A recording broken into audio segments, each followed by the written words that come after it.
তুমি কি কখনো এমন এক জায়গায় গেছো যেখানে নীরবতারও আলাদা একটা শব্দ আছে, আর সব ছায়ামূর্তি যেন তোমার দিকেই তাকিয়ে আছে?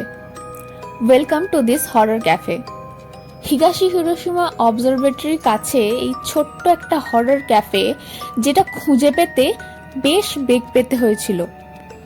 রাস্তা থেকে একদম ভেতরের দিকে একটা ছোট্ট কোণায় বাইরে থেকে দেখা যায় ক্যাফের সামনে কবরস্থান আর বেশ কয়েকটা ভূত ঝুলছে। দরজার হাতলটা আবার একটা আস্ত হাড়। ভেতরে ঢুকতেই দেখলাম কেউ কাটা মাথা নিয়ে ওয়েলকাম করছে। ভেতরটা এত অন্ধকার যে কয়েক সেকেন্ড লাগলো আমাদের চোখটা অ্যাডজাস্ট হতে। হাতড়ে হাতড়ে বসার জায়গা অবধি তো যেতে পারলাম ঠিকই, কিন্তু গা ছমছম করছিল।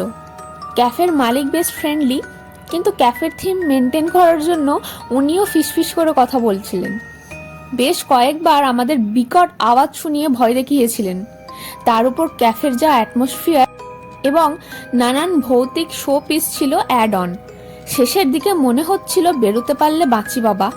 গ্যারেন্টি দিয়ে বলতে পারি একা কেউ গেলে ভীষণ পছতাবেন। কিন্তু যদি ক্যাফের খাওয়া দাওয়ার কথা বলি, প্রত্যেকটা আইটেম ছিল খুবই সুস্বাদু।